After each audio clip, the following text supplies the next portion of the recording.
At dahil nagpunta ka, pagpapalain ka ni Lord. Amen? Magandang gabi po sa inyong lahat. Una sa lahat po, nagpapasalamat po ako sa inyo sa paghihintay nyo sa akin. Ako po ay na-stuck dyan sa General Louis Street kanina pa. Buti, sinundo ako ng driver ni Father Wilmer. And kaya nakarating po ako dito ng matiwasay at umabot pa kahit papano. Bago po ako magpaumpisa, gusto ko po munang pasalamatan ang aking dating classmate. Dati ko pong kaklase si Father Wilmer sa theology.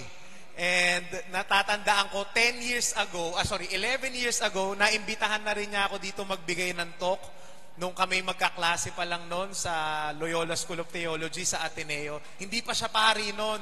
Tapos naalala ko noon, itong wala pang konkreto pa lang, walang pintura, ibang-iba. Kaya nung pagdating ko dito, tuwang-tuwa ako kasi kitang-kita na ang daming ginagawang maganda ng Diyos sa parokya ninyo. At kay True Father Wilmer, palakpakan natin si Pads.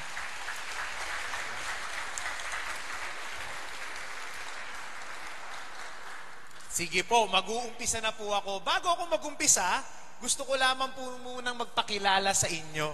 Ang title po ng aking talk ay Go Back to the Source. And sa mga hindi po nakakakilala sa akin, ang pangalan ko po ay Velden. Sabihin nyo nga, Velden. Velden, hindi Wendell. Di ba? Lalong-lalo na hindi Benten. Kilala nyo si Benten? Yung mga bata, kilala si Benten. Pero, pwede na ring Alden. Di ba? Hindi naman nalalayo, di ba? Di ba? Pagbigay nyo na ako yung speaker, wala kayong magagawa. Ayan. Pero, ang buong pangalan ko po talaga ay Velden Lim. Ayan. Hindi ko po alam kung meron sa inyo, baka nakita ninyo ako sa social media, sa Instagram ko, sa Facebook page ko. Yan po ang aking Facebook page. Hanapin nyo lang po, Lim Velden, Velden Lim. At sa aking Instagram, tsaka TikTok. Ayan. By any chance, meron po ba dito sa inyo na encounter na ako sa Facebook, sa social media? Meron pa ba? Ay, meron. Konti. Ayan. Konti lang pala. No? Akala ko pa naman sikat na ako. Hindi pa pala. Ayan. Huwag po kayo mag-alala. Kung hindi nyo po ako kilala, okay lang po kasi hindi ko rin po kayo kilala. So, quit-quit lang po tayo. Ayan. Biro lang po. My name is Velden Lim. Ako po ay isang Catholic lay preacher. Meron po akong hinihead na community. Ang pangalan po ay The Feast. Ako po ay nagpipreach doon every Sunday sa Feast Club United. 2 session po kami dyan. And aside from being a preacher, ako po ay meron pong pamilya. Meron po akong isang asawa. Siyempre, isa lang dapat, di ba? Tsaka 3 bugoy na makukulit. Ayan po. At yan po ang kinagkakaabalahan ko. Ako po ay isang negosyante din. Meron po akong buy and sell na business. Pero ako po ay isang motivational speaker din po. At ngayong araw po na ito, inimbitahan ni Father Wilmer para magbigay ng salita ng Diyos sa inyong Lenten recollection. Sige po, mag-uumpisa na po ako. Are you ready? Taas ang kamay kung sinong gusto ng masaya at masaganang buhay. Sige nga. Ayan, lahat naman tayo. Question. What is the secret to a happy life? Alam nyo kung ano? Kukwento ko sa inyo through a story. One day, sa isang komunistang bansa, Russia, sabi nyo nga Russia, yung kanilang leader, dahil Russia, communist country inutusan yung mga general nila na pumunta dun sa mga farms. Tapos kausapin yung mga farmer at sabihan yung mga farmer na magtanim ng kahit na anong pananim. Tapos after a few months, kukunin ng mga general, ng mga sundalo, yung kanilang harvest.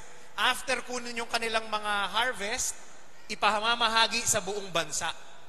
And so one day, meron isang farmer, pumunta siya dun sa may isang general, pumunta siya dun sa isang farmer. Sabi niya dun sa isang farmer, Sir, gusto ko po kayong magtanim ng patatas sa inyong 1 hectare na lupa. Sabi ng farmer, masusunod po, that will be done. Kinabukasan, itong farmer, nagtanim siya. The next day, nagtanim siya ng patatas. After 30 days, yung kanyang 1 hectare of land, puno ng patatas. Kaso ito po ang problema. Ito na, biglang bumagyo ng matindi, nalubog yung buong pananim niya. And then after 1 week, ito na, nasira talaga yung pananim niya. Biglang, sobrang tag-init naman, nagbitak-bitak yung lupa.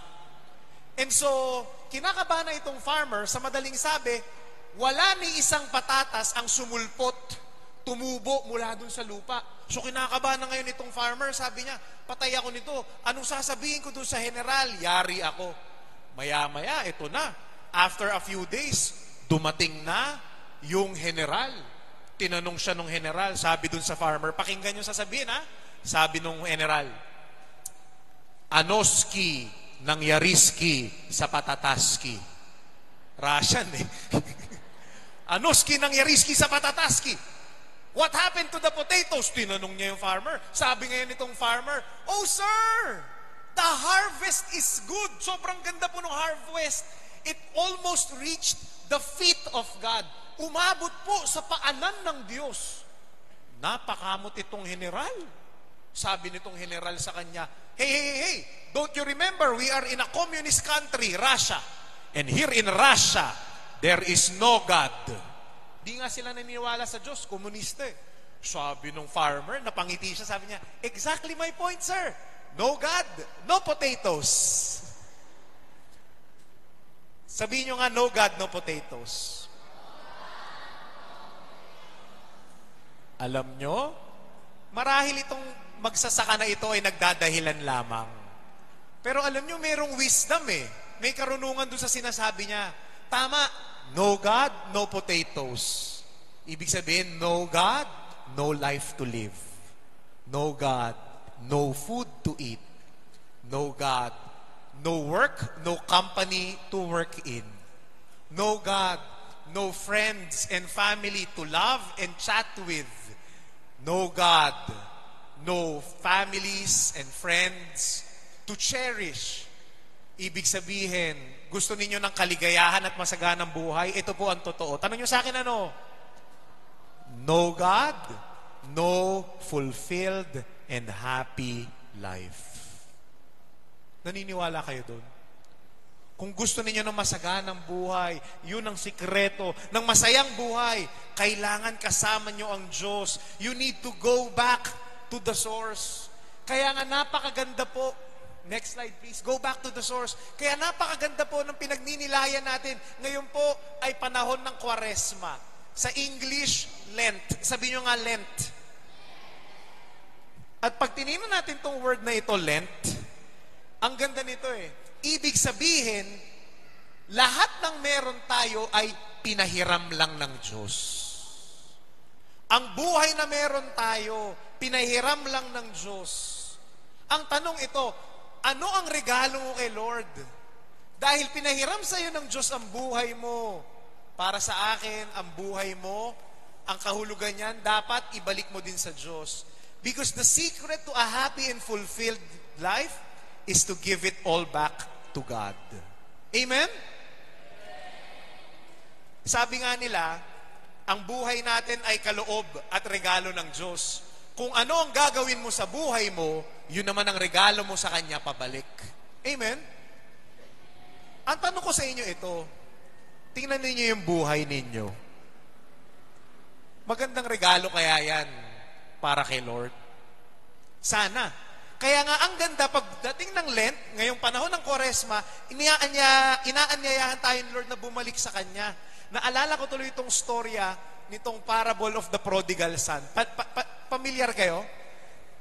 Yung alibughang anak. Babasahin ko lang, dadaanan ko, sundan na lang ninyo ng mga mata para ma-refresh sa utak natin yung storya ng yung prodigal son. Pakitingnan ninyo yung screen. Sabi doon, then Jesus said, sige, next slide po. Next slide po. Ayan. Then Jesus said, there was a man who had 2 sons. The younger of them said to his father, Father, give me the share of the property that will belong to me. So he divided his property between them. A few days later, the younger son gathered all he had and traveled to a distant country, and there he squandered his property in dissolute living. When he had spent everything, a severe famine took place throughout that country, and he began to be in need. Nagutom po. Next slide. So he went and he hired himself out to one of the citizens of that country, who sent him to his field to feed his pigs. Nagpakain ng baboy. He would gladly have filled himself with the pods that the pigs were eating, and no one gave him anything. Next slide. But when he came to himself, he said, "How many of my father's hired hands have bread enough and to spare, but here I am dying of hunger? I will get up and go to my father and I will say to him, 'Father, I have sinned against heaven and before you. I am no longer worthy to be called your son. Treat me like one of your hired hands.' So he set off and went to his father, but while he was still far off, his father saw him and was filled with compassion. He ran and put his arms around him and kissed him. Then the son said to him, 'Father, I have sinned against heaven and before you. I am no longer worthy to be called your son.'" Nakakasunod pa? But the father said to his slaves, "Quickly, bring out a robe, the best one, and put it on him. Put a ring on his finger and sandals on his feet, and get the fatted calf and kill it." Sabi nyo nga, fatted calf. Pinatabang baka. "And let us eat and celebrate, for this son of mine was dead and is alive again. He was lost and is found," and they began to celebrate. Let's continue. "Now his elder son was in the field, and when he came and approached the house, he heard music and dancing. He called one of the slaves and asked what was going on. He replied, 'Your brother has come, and your father has killed the fatted calf, because he has got him back safe and sound.' Then he became angry and refused to go in. His father came out and began to plead with him. But he answered his father, 'Listen, for all these years I have been working like a slave for you, and I have never disobeyed your command. Yet you have never given me even a young goat so that I might celebrate with my friends. But when this son of yours came back, who has devoured your property with prostitutes, you killed the fatted calf for him.'" Sabi niyo nga ulit, fatted calf. "Then the father said to him, 'Son, you are always with me, and all that is mine is yours. But we had to celebrate and rejoice, because this brother of yours was dead and has come to life. He was lost and has been found.'" Pamilyar tayo lahat sa storya na yan. Pero ito pong storya ng parable of the prodigal son ay istorya ng pagbalik sa Diyos. Na para bagang tayo yung ablibughang anak na inaanyayahan ng Diyos na bumalik sa Kanya. And the season of Lent is that. Kailangan mong bumalik sa Diyos. At makikita natin sa storya na ito na merong 4 na susi kung gusto natin ng masagana at punong-punong buhay. Ilang susi? 4. Una sa lahat, kung gusto nyo ng maganda at masaganang buhay, nakasama ang Diyos, you need to be grateful. Sabi nyo nga, grateful. Ano yung problema ng younger son? Na-imagine nyo yun, nandun siya sa hasyenda ng tatay niya. Nasa kanya na ang lahat. Anong problema nitong younger son? Hindi na kontento. Anong sabi niya? Gusto ko na kunin yung mana ko. At anong nangyari? Nung binigay sa kanya ng tatay niya yung mana niya, ang ending, napunta siya saan? Sa babuyan. At kinakain niya yung pagkain ng baboy. Nakita niyo yun?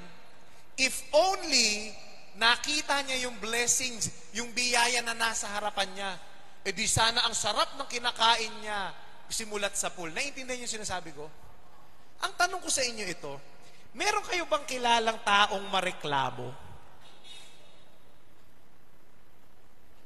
Because you see here, next slide, sabi dito, the younger son who was already living in the father's abundant house, yet he still complained. Tingnan mo nga yung katabi mo, mareklamo ba yan?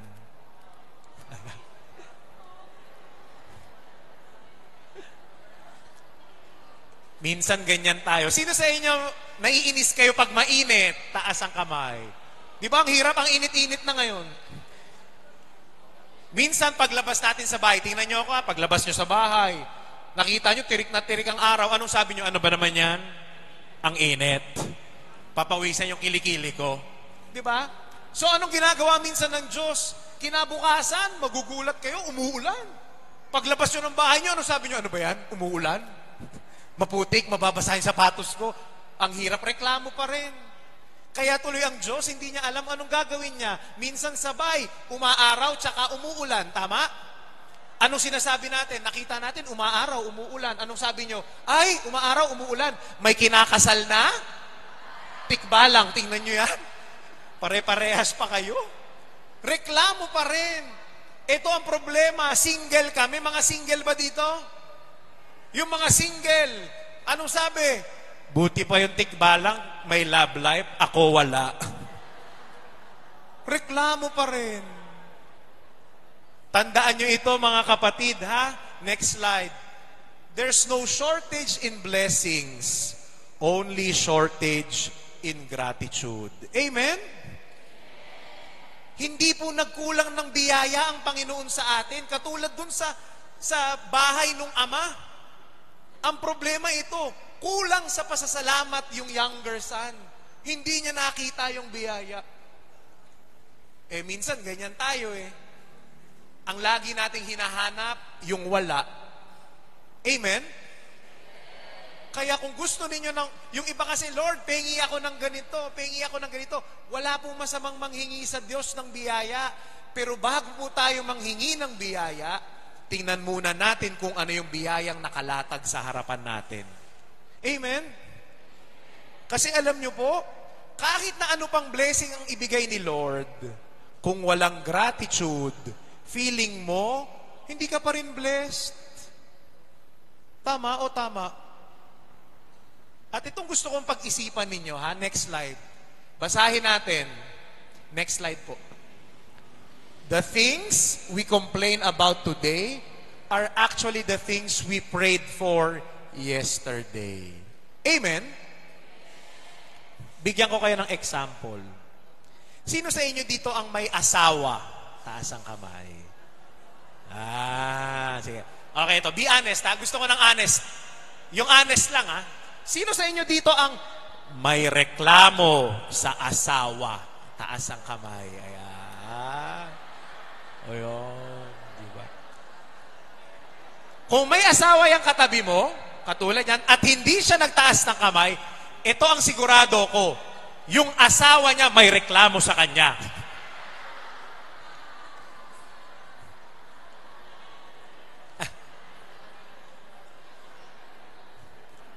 Pakinggan nyo ito, ha.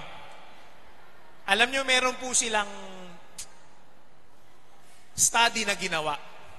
Malalaman mo daw kung gaano katagal ang relasyon ng mag-asawa, depende sa team song ng buhay nila. Ayan. Kapag bagong kasal pa daw, meron bang mga bagong kasal dito? Pag bagong kasal, ang team song ng buhay nila, ito.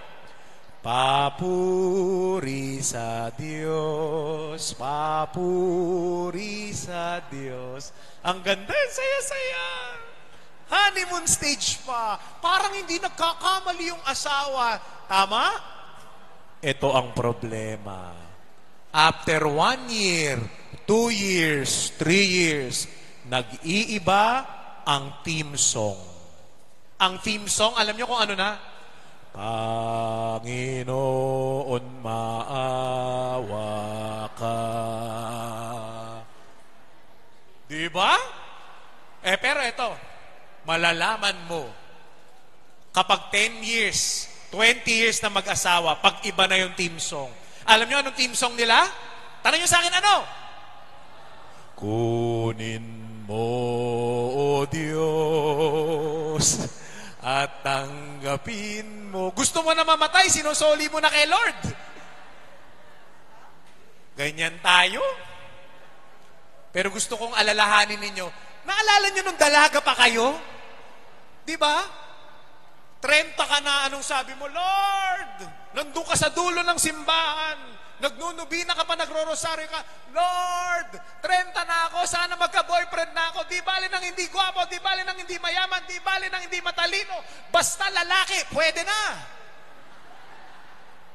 Tapos may boyfriend ka, may jowa ka, nandun ka sa dulo, nagnunubi na ka pa, nagde-devotion ka pa, nagdadasal ka, Lord, sana mag-propose na po yung jowa ko sa akin. Ay, dininig ni Lord yung panalangin mo. Nagpakasal kayo. Ay, thank you, Lord. Praise the Lord. Ay, itong tanong ko, anyari? Ano nang nangyari? Ngayon, Lord, kakainis to? Visit? Nagbago ba yung pinakasalan yung tao? Siya rin naman yun. Ang nagbago, alam nyo kung ano? Yung gratitude sa puso. Tama? Naalala nyo nung una kayong sumweldo sa trabaho ninyo? Naalala nyo? Pinamalita mo pa doon sa mga kaibigan mo, yes, thank you Lord, meron na akong bagong trabaho, ang ganda ng sweldo, ang ganda ng benefits, ang babait ng mga tao dito. Grabe, lahat papuri. Sobrang excited mo pumasok sa trabaho, alas 8 ang trabaho mo, 6 o'clock pa lang, nandun ka na sa trabaho mo, naunahan mo pa yung guard. Bakit? Very grateful ka, thankful ka. Anyari. Ngayon, after a few years, ano na sabi mo? Yung trabaho, walang kwenta, baba ng sweldo, pangit ang benefits. Tsaka yung mga tao doon, mga demonyo at demonya, wala ibang ginawa kundi pagchismisan yung buhay ko. Ay, itong tanong ko sa inyo, bumaba ba yung sweldo ninyo? Aba, baka nga tumaas pa nga yung sweldo ninyo. Yung mga kasama nyo, yun pa rin naman. Di ba? Pero anong problema? Gratitude na wala. Kaya kahit na anong biyaya ang ibigay sa atin ng Diyos, kung walang pasasalamat sa puso, baliwala, malungkot pa rin. Amen? Bakit tayo madaling makalimot sa pasasalamat? Alam niyo kung bakit? Kasi mahilig tayong magkumpara. Nung unang panahon, maiinggit ka kapag nakita mo yung kapitbahay mo, merong malaking truck, binababa yung bagong sopa, bagong TV. Ano sabi mo dun sa mga kasama mo sa bahay? Uy, kita mo sila, grabe, buti pa sila, sana all. Grabe, bago yung TV. Ngayon, tingnan ninyo, ang inggit, digital na. Nasaan? Social media. Buksan mo yung Facebook, Instagram. Uy, grabe, nag-travel na naman, nag-beach. Uy, kain na naman sa labas. Kaya ang daling mainggit. Itong gusto ko sabihin sa inyo, ito ang problema natin. Tingnan nyo ako, lalo na mga kabataan ha, ang bilis natin mainggit sa social media, lalo na pag kinukumpara natin yung buhay natin saan? Sa mga influencer na mayayaman. Tama ba? Travel sila ng travel. Pag nakikita natin, travel ng travel to, hindi ba nagtatrabaho ito?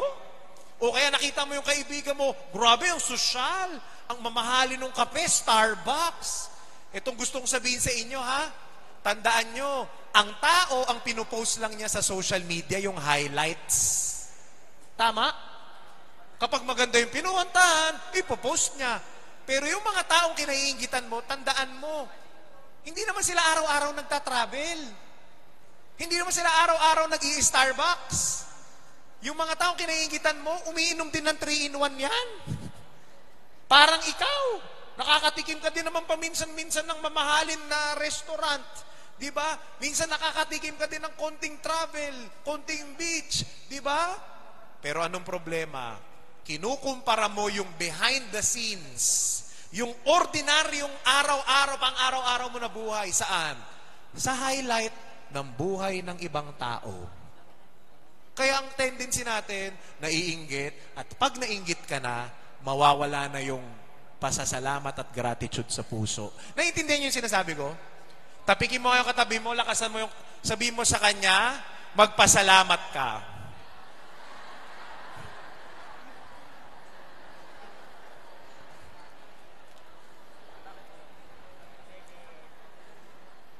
Next slide. 4 na letter G po yung pinrepair ko sa inyo. Kung gusto po ninyo ng masagana at masayang buhay, nakasama si Kristo ngayong Lenten season, kailangan tanggalin, you need to be grudge-free. Sabi nyo nga, grudge-free. Ano sa Tagalog ng grudge? sama ng loob. Di ba? Galit sa puso. Mas maganda, puot. Ayan, di ba? Tingnan mo nga yung katabi mo. Marami bang hugot yan? Marami bang tampo? Marami bang puot? Marami bang galit sa puso? Kasi alam ninyo, next slide. Next slide, pakita natin. Nung yung younger son bumalik, natural dapat itong tatay, galit. Bakit? Kinuha yung kayamanan niya, tapos kung, di ba tayo, manakawang ka lang ng 10 piso, 20 pesos, nagngingit-ngit na tayo, mabayaran ka lang nung kaibigan mong nangakong magbabayad sa'yo, ng utang sa'yo. Nagagalit tayo. Itong tatay, ibinigay na niya yung kalahati ng kayamanan niya doon sa anak niya. Aba, natural lang, dapat magalit siya. Pero makikita natin doon sa storya ng prodigal son, yung tatay hindi man lang nagalit. In fact, the father did not even need an explanation before he forgave. He was just happy that his son was back. Minsan, ano matututunan natin dito? Minsan, ganyan tayo. Ngayong season of Lent, nahihiya tayong magsimba, nahihiya tayong magdasal, kasi feeling natin meron tayong malaking atraso sa Diyos. Pero itong gusto kong sabihin sa inyo, itong panahon ng Kwaresma, panahon ng Lent, gustong-gusto ng Diyos na nagpupunta ka sa simbahan kahit na makasalanan ka pa rin. Bakit? Tanong niyo sa akin, bakit? Kasi para sa Diyos, wala siya masyadong pakialam kung malaki yung kasalanan mo sa Kanya. Kasi ang pinaka-importante sa Kanya, kapiling ka ulit niya. Nandito ka. Minsan meron tayong maririnig ng mga ibang kakilala natin na hindi pala simba. Anong sasabihin nila? Ayan si Maring ganyan. Etong si Totoy. Etong si Mirna. Grabe, simba ng simba. Nagseserve pa dito. Nagka-choir, nagma-mother butler, nagsasakristan. Tapos, ang sama pa rin naman ng ugali. Sino sa inyo nasabihan na ng ganon? O may narinig na kayong ganyan? Ayan, di ba? Ito, mga sakristan, serve pa kayo ng serve, pero nanchichicks lang yata kayo dito. Oh. Di ba? Ang sama pa rin ng ugali. Serve pa ng serve. May belo pa nagro-rosaryo. Ito kung gusto kong sabihin sa inyo, ha? Wag pong, una sa lahat, tawag yun ng Diyos para sa atin na magbago. Tama po yun. Pero wag po kayong madidishearten. Mawawalan ng loob. Kasi lahat naman tayo hindi perpekto. At kapag merong nagsabi sa inyo ng ganyan, oh, pasimbo-simba ka ba, sama naman ang ugali mo, sabihin nyo lang, ito ang magandang reply. Tanong nyo sa akin ano? Bigyan ko kayo ng konting magandang reply. Ha? Sabihin nyo sa kanila, ganito, imaginein mo na lang kung di ako nagsisimba. Mas masama pa siguro ugali ko. Pero bakit tayo nandito sa simbahan? Precisely because we need God. Kailangan natin ng Diyos. And that's the beauty of coming home to the church. Sa simbahan. Bakit? Meron tayong tatay sa langit na natutuwa lang na bumalik ka. Kasi alam niya na, paano ka babaguhin ng Diyos kung hindi ka nagsisimba? Tama ba? Kaya nga gusto ng Diyos na nandito ka. Bakit? Kasi kapag nandito ka sa simbahan, nandito ka kasama ng brothers and sisters natin dito, kayang-kaya kanyang baguhin at palambutin ang puso mo. Bakit? Kasi mararanasan mo yung pagpapatawad at wagas na pagmamahal ng Diyos. Amen? Alam nyo po, ako po, bago po ako naging preacher, meron po akong malagim na kahapon. Nung bata po ako, para kung itong mga to, maliit pa lang ako, nagsiserve na ako sa simbahan. Sa Kristan ako, o kaya choir. Meron ba ditong choir? Yan, mga children's choir. Part ako ng children's choir. Bata pa lang ako. Pagtanda ko, sa Kristan ako, teenager ako, sumali ako sa charismatic. May mga charismatic ba dito? Nagpe-prayer meeting? Ayan. Sumali ako sa charismatic. Nagla-Life in the Spirit seminar kami. Later on, naging youth leader ako ng parokya namin. Ito ang problema. Habang ako youth leader ng parokya namin, nagkaroon ako ng addiction. Na-addict po ako sa sugal. Noong nagtatrabaho na ako ng mabandang 21 years old, na-addict po ako sa casino. At pagkakuha ko ng sweldo ko, napakaliit lang ng sweldo ko nung mga panahon na yon. Pagkakuha ko ng sweldo ko, isusugal ko na kagad sa casino. Buti na nga lang, hindi ako ngayon nagsusugal. Kasi ngayon, napakadali magsugal. Even yung mga kabataan, online gambling, napakadali. Scatter, ganyan, kung ano-ano. Ay, grabe. Ubus palagi yung pera ko. At during that time, eto na. During that time, yung nagtatrabaho ako sa family business namin. Ang tatay ko po ay contractor, engineer. Ang nanay ko po, siya ang nagmamando ng kaperahan ng aming kumpanya. At ako po, ang posisyon ko sa kumpanya namin, ako po ay COO. Alam niyo ibig sabihin ng COO? Chief Operating Officer. Mali po. Ako po ang COO, Child of the Owner. Kami may-ari ng kumpanya eh. At dahil kami may-ari ng kumpanya, malaking pera, daan-daang libo ang binibigay sa akin, pampasweldo ng tao, pambili ng materyales. Ito na ang problema.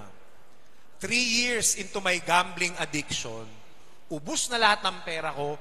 Merong isang gabi, sabi ko, bakit kaya hindi ko withdrawin lahat ng mga investment ko, lahat ng mga ipon ko, isusugal ko. Punta ako sa casino, ubus yung pera ko. Lahat ng pinagpaguran ko simula nung nagtrabaho ko. Pero alam nyo, ang demonyo, magaling manukso. Sabi sa akin ng demonyo, di ba may pera sa'yo ang nanay at tatay mo? Hiramin mo muna. Palalaguin mo naman. Alam nyo, ginawa ko. Kinabukasan, winidraw ko yung pera ng kumpanya na sa akin. Daan-daan libo. At alam nyo, itinaya ko lahat. Naubos ko in less than 6 hours. Alam nyo?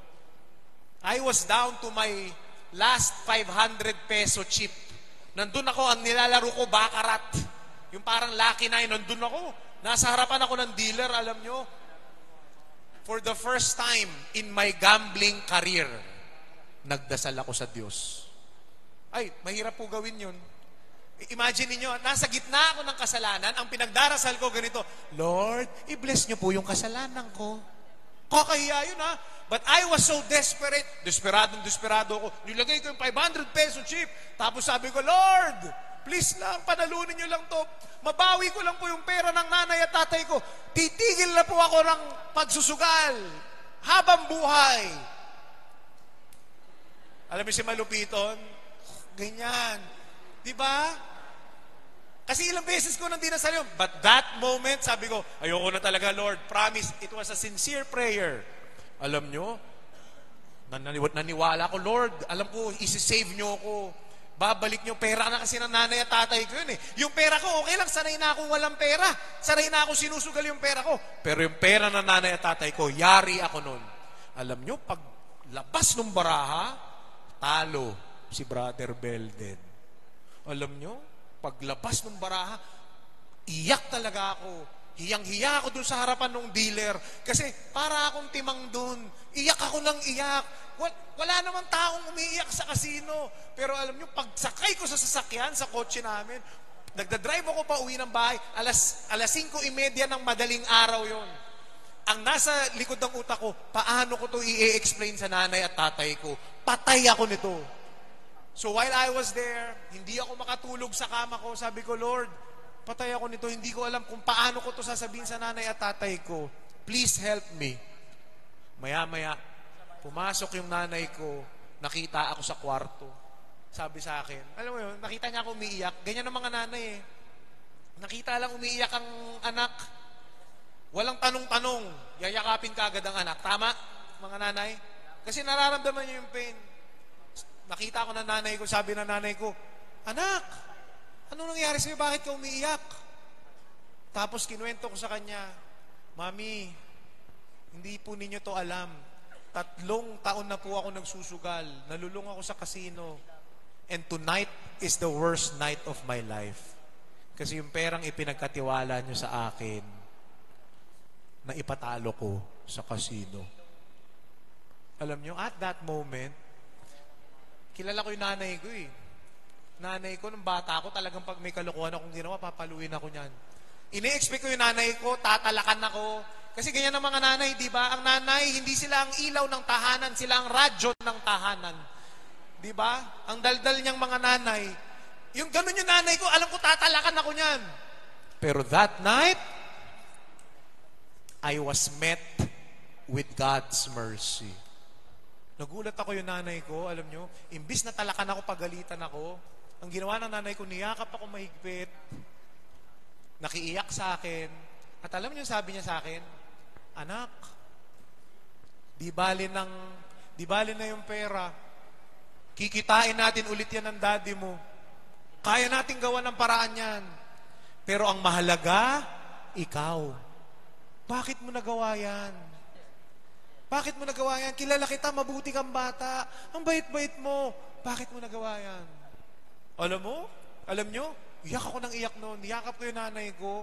At habang niyakap niya ako, pakiramdam ko, binuhusan ako ng malamig na tubig.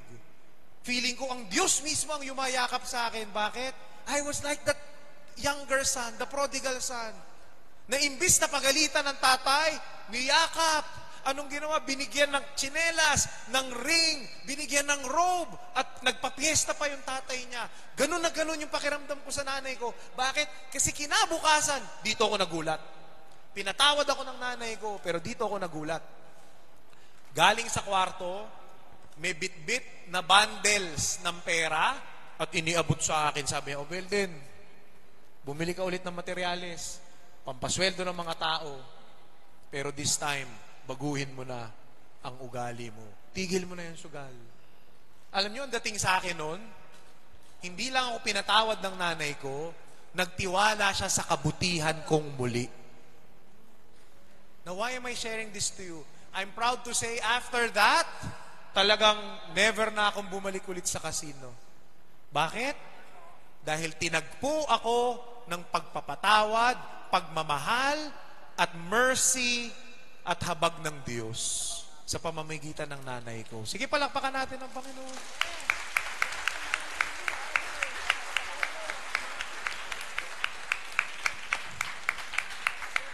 Kapatid, siguro yung iba sa inyo, meron kayong dala-dala na kasalanan sa puso ninyo. Punta lang kayo kay Father Wilmer. Magkumpisal kayo nang tagpuin kayo ng pagmamahal at pag-ibig ng Diyos. Huwag kayong papayag na dadaan ang Easter Sunday nang hindi kayo nakapagkumpisal. Umpisahan na natin, Father, ngayon. Gusto ninyo? Hindi, biro lang. Joke lang. Baka mapagod si Father. Pero siguraduhin nyo magkumpisal kayo. Kasi yun ang Lent, pagbabalik loob sa Diyos, knowing fully well na ang Diyos, kapag bumalik ka, masaya siya. Amen? Pero ito, hihingi ka ng pagpapatawad sa Diyos. Ito ang tanong ko. Baka naman ikaw may galit ka pa sa kapwa mo. Meron ka pang taong hindi mapatawad. Ito, basahin natin itong next slide. Ha? Sabi ni Luis Medes, to forgive is to set a prisoner free and discover that the prisoner was you. Ayan. Sabi nila, kapag ikaw daw ay nagpatawad, ang tunay na lumalaya ay ikaw. Akala kasi natin minsan pag nagpatawad tayo, pinapalaya na natin yung may kasalanan sa atin. Pero ang totoo nun, kapag ikaw ang nagpatawad, ikaw ang gumagaan ng kalooban. Let me give you an example. Sino sa inyo ditong nautangan na, tas hindi nabayaran, taas ang kamay. Ayan. Di ba nakakainis yun? O, inutangan ka ng kaibigan mo, sabi sa'yo, babayaran kita sa katapusan. So ikaw, dahil nangangailangan kaibigan mo, pinautang mo, ito na ang problema, kaopisina mo pa naman, di ba? Tapos ikaw, magpepetsa di peligro na. Malalaman mo ang pagkain, ang baon natin, depende kung Malalaman mo ang petsa, depende sa baon natin sa opisina, sa trabaho. Kapag bagong sweldo, minsan ang yabang natin, nagja-Jollibee pa tayo. Kumakain pa sa labas. Pero pag palapit na ng palapit ang petsa tibiligro, anong nangyayari? Ang baon mo na lang, tinidor. Bakit? Manghihingi ka sa kasama mo. Eto na, petsa di peligro na wala ka nang makain. Sabay biglang binuksan mo ang Facebook mo. Nakita mo yung kaopisina mong nangutang sa iyo, yung kaibigan mo. At meron siyang post, enjoying the sun in Boracay. Umagang-umaga, nakita mo yung post niya. Anong sabi mo? Wow! Nakuha mo pang mag-enjoying the sun in the Boracay. Samantalang ako ngayon, namamanyas ako sa gutom. Wow! Ang kapal naman ng mukha mo, hoy. Tapos ikaw, buong araw ka nang sira yung araw mo. Bakit? Inis na inis ka doon sa nangutang sa'yo. Hindi mo mapatawad. Ikaw, tingnan niyo ako ha. Ikaw, buong araw na sira. Sira ka. Pero siya, alam niyo anong nangyayari sa kanya? Enjoying the sun in Boracay. Nakita ninyo yon? Pag ikaw may puot sa puso, sinong talo? Siya o ikaw? Bakit ako? Nagkukwento lang ako dito ah. Do you get my point? Kapag ikaw hinawakan mo yung galit sa puso mo, ikaw ang talo. Kaya tuwing ikay nagpapatawad, ikaw ang pinaka nagiging maligaya. Ikaw ang pinaka lumalaya. Bakit? Kasi nakukuha mo yung kapayapaan at kaligayahan ng Diyos sa puso mo. Amen? Pero ito yung tanong Brother Belden, hindi mo alam kung ano yung ginawa niya sa akin, karumal-dumal. Hindi niya deserve ang pagpapatawad ko. Sounds familiar? Madali kasing patawarin yung nangutang, konti lang. Minura ka, konti lang yan. Pero yung mga pinakamasasakit at pinakamalalim na sugat, brother, hindi mo alam ginawa niya sa akin. Walang kapatawaran yun. Hindi niya deserve na mapatawad. Ito po ang gusto kong sabihin sa inyo. Basahin natin yung next slide, ha? Everybody. The question is not how much forgiveness the other person deserves. The question is how much joy and peace do you really want? Lahat naman ng taong nagkasala, hindi naman deserve mapatawad. Tayo nga nagkasala sa Diyos, hindi rin deserve mapatawad. Pero tandaan nyo ito. Huwag mo nang isipin kung deserve niya o hindi. Definitely hindi deserve nung taong nanakit sa iyo. Pero itong tanong, gaano karaming kaligayahan at kapayapaan ang gusto mong makamtan? Kasi again, pag ikaw ang nagpatawad, ikaw ang lumalaya, ikaw ang lumiligaya, ikaw ang nagiging payapa. Amen? Tapikin mga katabi mo, sabihin mo sa kanya, patawarin mo na.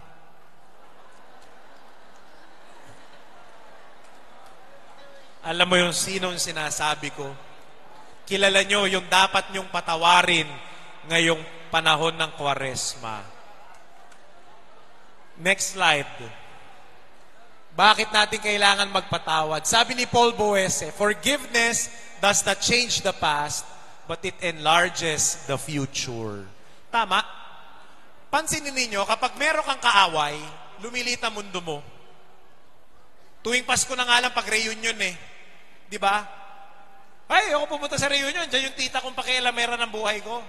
Ay, ako pumunta sa reunion. Andiyan na naman yung mga bayaw ko, mga hipag ko na nakikipag-agawan sa lupa, sa ari-arian namin. So anong ending?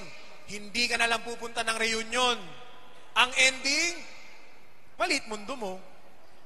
Pero pag ikaw ay natutong magpatawad, wala kang kaaway, walang masamang tinapay sa puso mo, edi ang saya-saya ng buhay. Amen?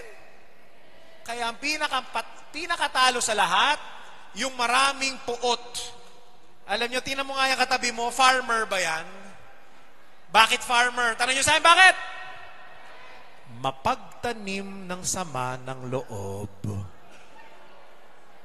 patawarin mo na. Pero itong gusto kong paalala sa inyo, ha? Next slide, please. Forgive others, but more importantly, forgive yourself. Lalo na kung kayo ay nagkumpisal na. Minsan maraming mga ganong tao, nagkumpisal na, guilty pa rin sila sa ginawa nilang kasalanan. Pinatawad ka na nga ng Diyos eh. Minsan ang Diyos pinatawad ka na, pero ito ang problema natin. Tayo mismo ang hindi nagpapatawad sa sarili natin. Be gentle and be patient as well with yourself. Amen? Next letter, G. Malapit na po. If you want to live a full life and happy life, you need to be generous. Sabi nyo nga, generous. Sabi nung isa kong kaibigan na pare, si Father Bob, pakinggan nyo ito, ang ganda na sinabi niya. If you want to be happy, gusto nyo maging masaya for an hour, 1 hour, go and watch a movie. Manood ka ng pelikula. If you want to be happy for a day, bumili ka ng bagong sapatos. Di ba? Tama naman eh, di ba? If you want to be happy for a weekend, go on a vacation. Magbakasyon ka, mag-beach ka. If you want to be happy for a month, bumili ka ng sasakyan, bagong motor, bagong kotse. Kung gusto mong sumaya for a year, bumili ka ng bagong bahay. Di ba kapag bago yung bahay natin, di ba? Excited tayong tumanggap ng bisita. Bakit? Para mapakita natin yung bahay natin. 1 taon tumatagal yung bahay, yung kaligayahan ng bahay. Pero after 1 year, mawawala din yan. Pero itong magandang sinabi niya, if you want to be happy forever, help someone in need. Gusto mo lumigaya forever? Tumulong ka. Magmahal ka. I want you to look at the next slide. Sabi dito sa next slide, the happiest moments in our lives are the moments where we have helped or given. Tama o tama? Bigyan ko kayo ng example. Sino dito sa inyo ang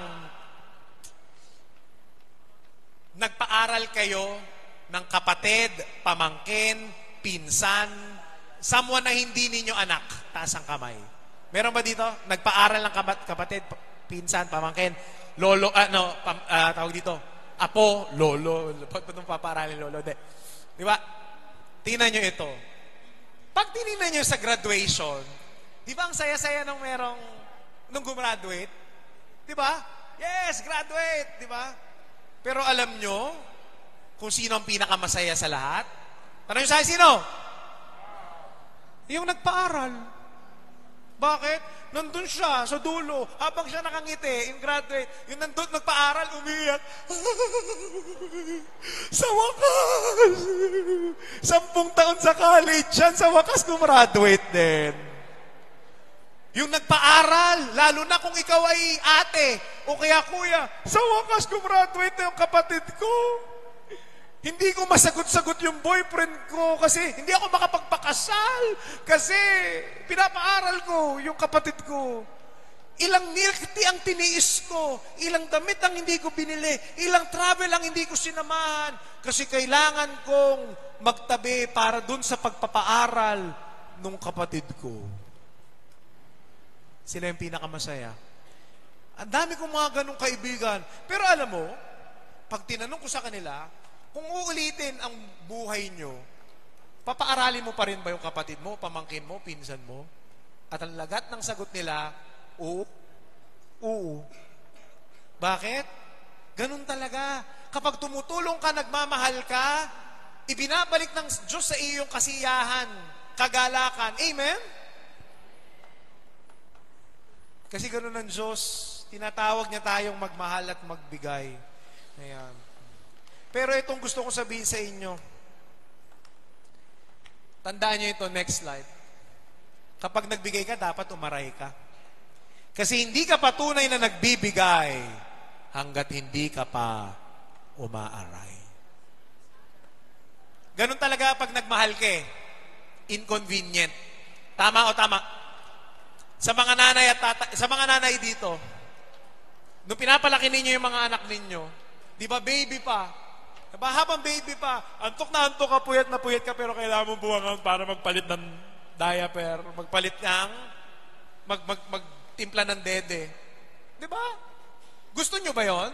Wala akong nakitang nanay o tatay na sa middle ng madaling araw at sinasabi, oh, saya-saya talaga. Puyat na puyat ako. Enjoy na enjoy ko to. Wala. Pero alam niyo, ginagawa pa rin natin. Kahit mahirap. Bakit? Kasi mahal natin. At ganun talaga ang pagmamahal. Pag nagmahal ka, laging masakit. Laging may sakripisyo. Kaya nga po tayo ngayong panahon ng Lenten season, nagfa-fasting and abstinence. Bakit tayo nagfa-fasting and abstinence? Dahil tayo ba ay sadista? Gusto nating sakta ng sarili natin? Hindi po.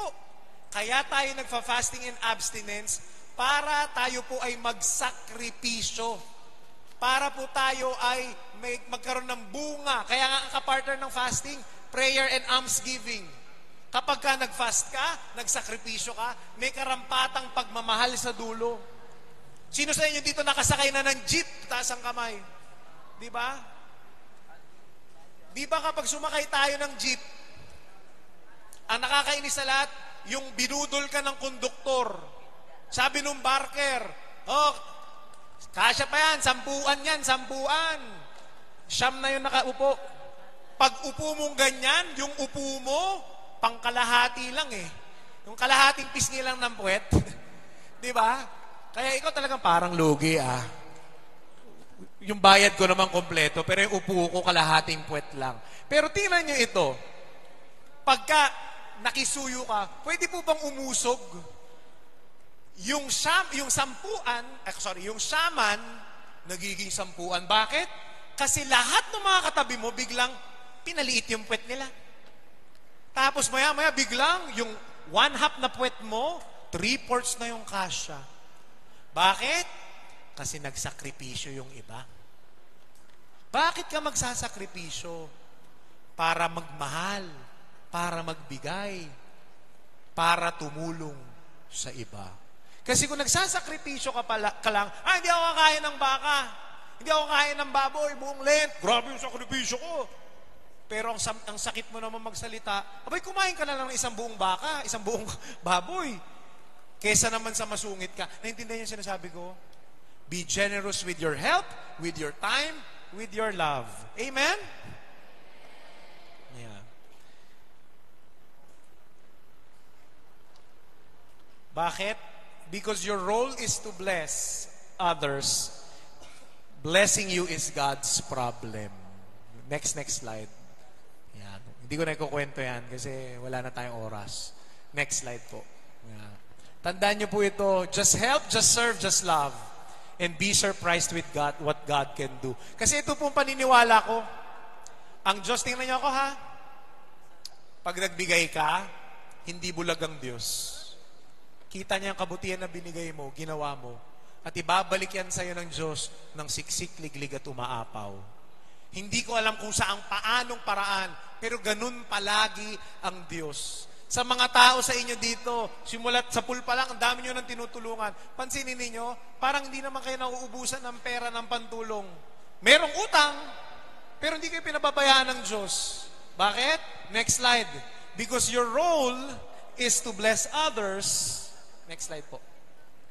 Your role is to bless others. Blessing you is God's problem. Basta ikaw ang role mo, tulong ka lang. Bigay ka lang. Ang Diyos nang bahala magbalik sa atin. Amen?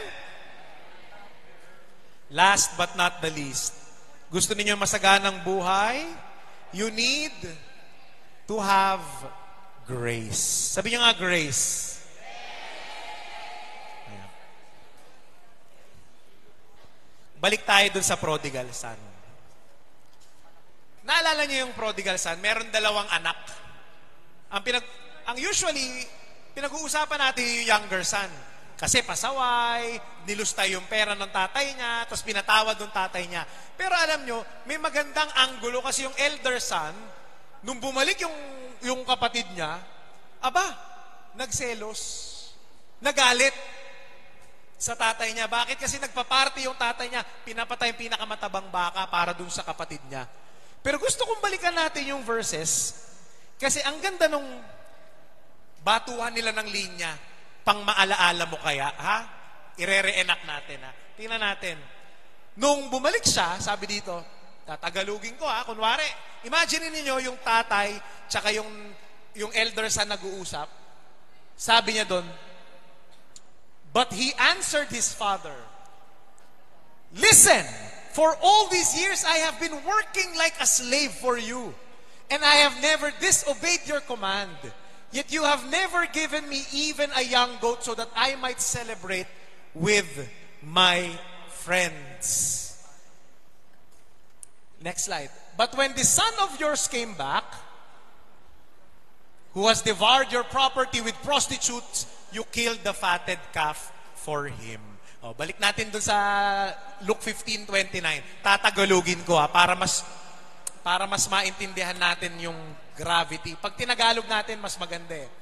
Imagine ninyo nasa maalaala mo kaya yung tatay tsaka yung elder son nagharap. Tatagalugin ko para sa inyo. Makinig ka! Listen eh, di ba? Nitong mga nakaraang taon, inaalipin ko ang sarili ko para sa'yo. Ganda, di ba? Mas maganda eh. Mas mayroong feelings eh. Pero ni minsan hindi ko man lang sinuway ang utos mo. Tama, di ba? Pero ni minsan, hindi ka man lang nagpapatay ng kambing. Di ba kambing? Pamulutan naming magkakaibigan. Tingnan nyo, so that I might celebrate with my friends. Magiinuman yung mga yan eh. Di ba? Ang ganda ng Tagalog, di ba? Pero ito yung mas madamdamin. Yung next slide. Tagalogin natin. Pero, nung itong magaling mong anak, di ba? Nakita nyo? Hindi kapatid ko eh. Yung magaling mong anak. This son of yours. Drama, di ba? Pero nung itong magaling mong anak ay bumalik at nilustay lahat ng ari-arian mo para sa mga kalapating mababa ang lipad. Parang pumangit, di ba? Pinapatay mo ang pinakamatabang baka para sa kanya. Grabe, no? At ang title ng MMK episode ay Baka. Tama, ang ganda, di ba? Bakit nagalit yung elder son? Alam nyo, pag binabasa natin ito, minsan nakaka-relate tayo, lalo na tayong mga taong simbahan. Tama? Binibigay ko yung buhay ko kay Lord.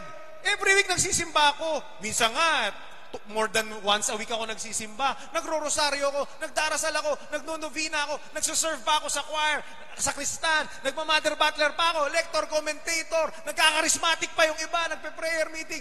Pero bakit ganun? Yung mga kilala kong sasama ng ugali, bakit parang sila pa yung magandang buhay?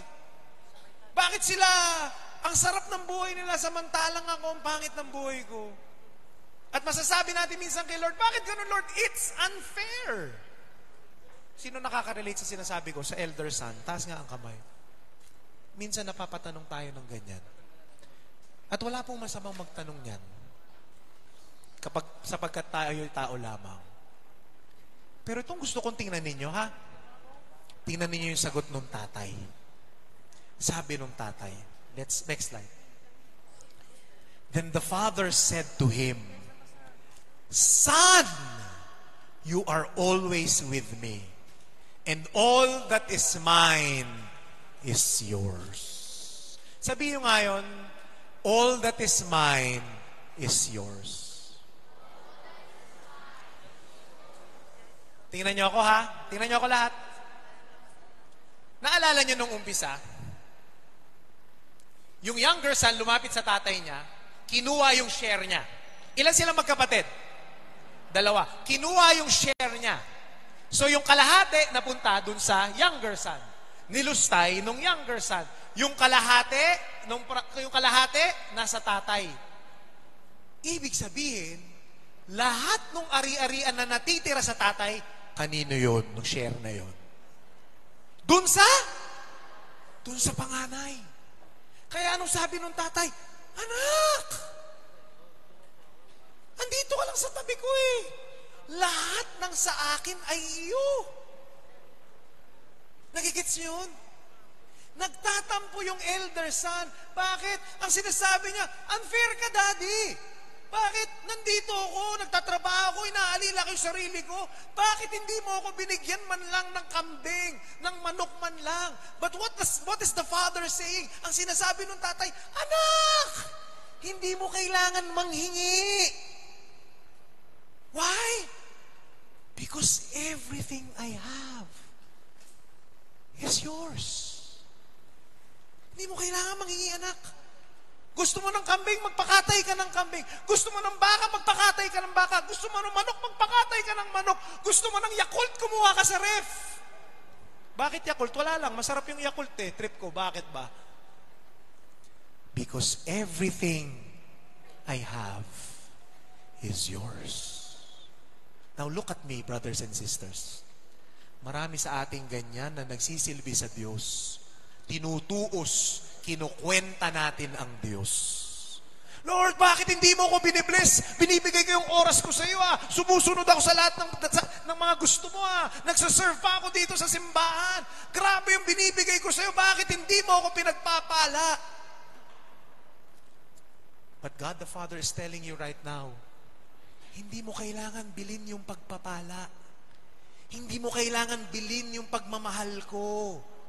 Yan ang problema kasi natin. Minsan kala natin kailangan nating pagtrabahuhan yung pagmamahal ng Diyos. Akala natin kailangan nating pagtrabahuhan yung kapatawaran ng Diyos. My dear brothers and sisters, huwag kayong gumawa ng mabuti, huwag kayong magsilbi sa simbahan dahil gusto ninyong bilhin at pagtrabahuhan at pagkaalipinan yung pagmamahal ng Diyos. Bakit? Tanong niyo sa akin, bakit? Kasi hindi naman kailangan pagtrabahuhan. Binigay ng Diyos sa atin ng libre. Gaano ka libre? Tingnan niyo yung krus. Binigay niya ang lahat sa atin. Even if we are not deserving. Nung sobrang makasalanan mo nga, namatay siya sa krus para sa'yo. Paano pa kayang mahal mo siya, sumusunod ka sa Kanya? Bakit pilit natin binibili ang pagmamahal ng Diyos? Hindi naman niya pinagbibili. Pinagtatrabahuhan natin. Ang kailangan lang natin gawin, alam niyo kung ano? Tanong sa akin ano? Tanggapin. Tanggapin. At hindi ba't yan ang definition ng grasya? Grace is something that we do not deserve. Hindi mo kailangan pagtrabahuhan. Ibinibigay ng Diyos ng libre. Ang kailangan mo lang gawin, Lord, tanggapin. Tatanggapin ko, Lord. Yun yung problema ng elder son eh. The reason why bakit siya laging galit? Merong grudge sa puso niya. Bakit hindi siya maging generous? Bakit hindi siya grateful? Bakit? Kasi pilit niyang pinagtatrabahuhan ang pagmamahal ng Diyos. Nakalimutan niya, libreng ibinibigay ng Ama. Amen? Next slide. Let me ask you this question. Katulad ka rin ba nung elder son? Masyado kang nakafocus dun sa fatted calf, dun sa matabang baka. Tandaan nyo ito.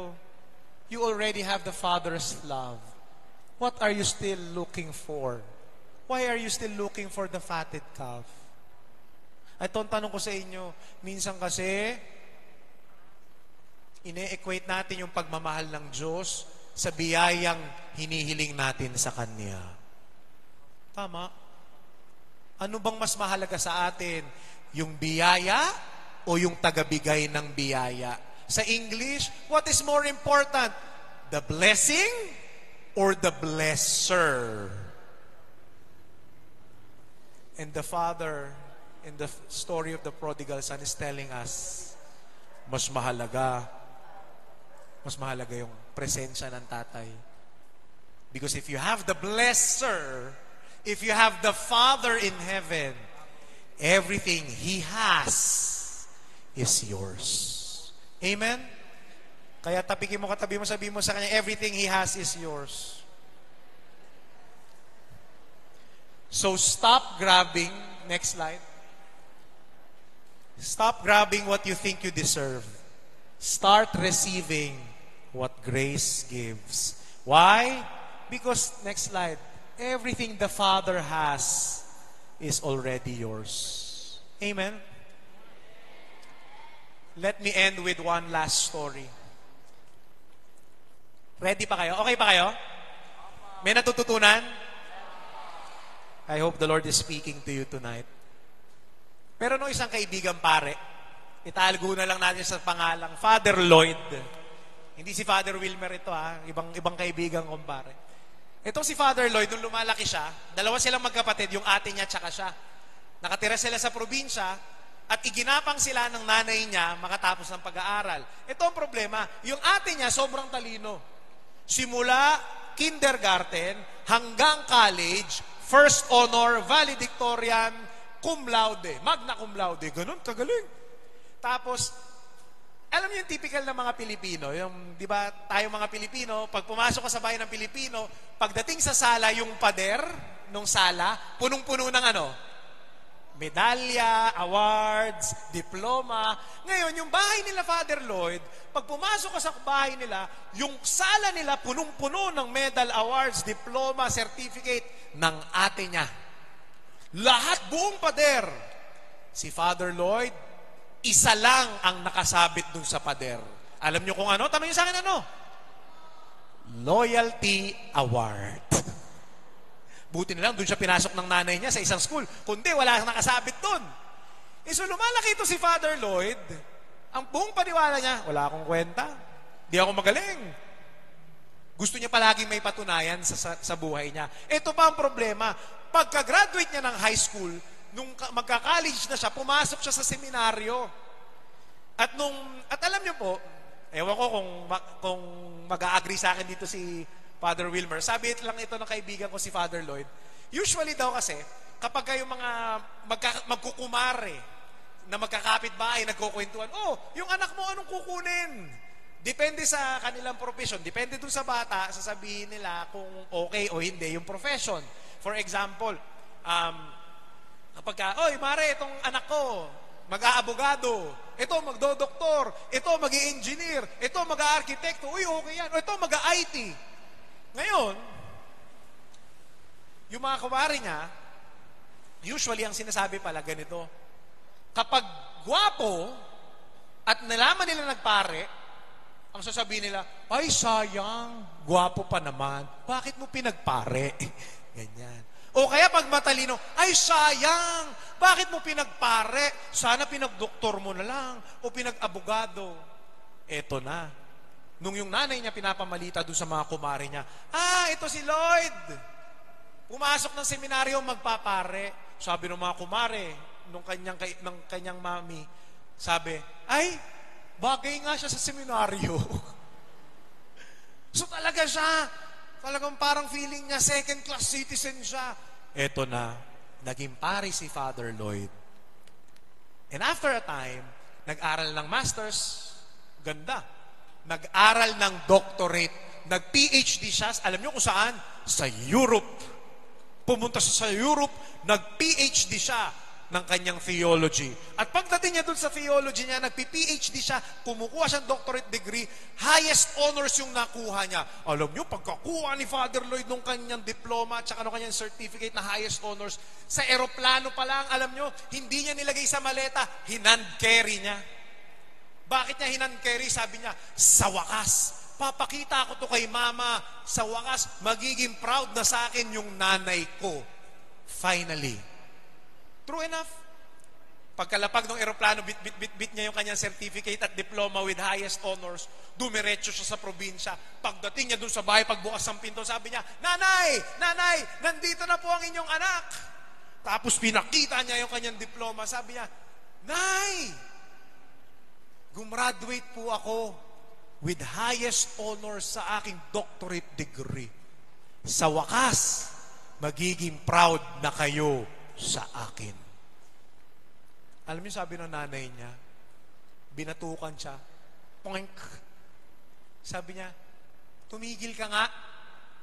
Tapos inakbayan siya ng nanay niya, niyakap siya. Di ko kailangan yan. Kasi simulat sa pool, proud na ako sa iyo.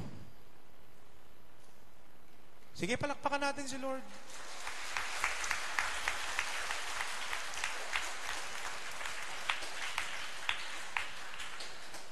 Alam nyo,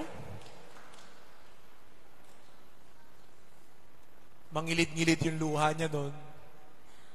Naiyak siya habang niyayakap siya ng nanay niya. Alam niyo kung bakit? Doon niya na-realize. Buong buhay niya, tinatry niyang patunayan yung sarili niya sa nanay niya. Tinatry niyang maging proud yung nanay niya. Tinatry niyang bilhin, amuhin yung pagmamahal ng nanay niya. Hirap na hirap siya. Only to find out, matagal na palang proud sa kanya yung nanay niya. Why am I sharing this to you, brothers and sisters? Kasi ganun din ang Diyos sa inyo. Marami sa atin, pilit natin binibili, pilit nating pinagtatrabahuhan ang pagmamahal ng Diyos. Gusto ko lang paalala sa inyo, ngayong panahon ng Kwaresma ng Lent, yan ang sineselebrate natin. I want you to look at the cross. Because that love, you cannot buy it. Hindi mo pwedeng pagtrabahuhan. Kusang ibinigay ng Diyos. Ang hinihiling lang ng Diyos sa atin ngayong panahon ng Kwaresma, bumalik sa Kanya at tanggapin ang pagmamahal niya. My dear brothers and sisters, God loves you. Period. No need to earn it or pay for it, because there's nothing you can do to make God love you more. In fact, there's nothing you can do to make God love you less. Isa lang hinihingi ng Diyos sa inyo, go back to the source. Sino ba ang source? Siya. Balik ka lang sa Kanya at hayaan mong punuin Kanya ng pagmamahal, grasya at biyaya ngayong panahon ng Kwaresma. Amen?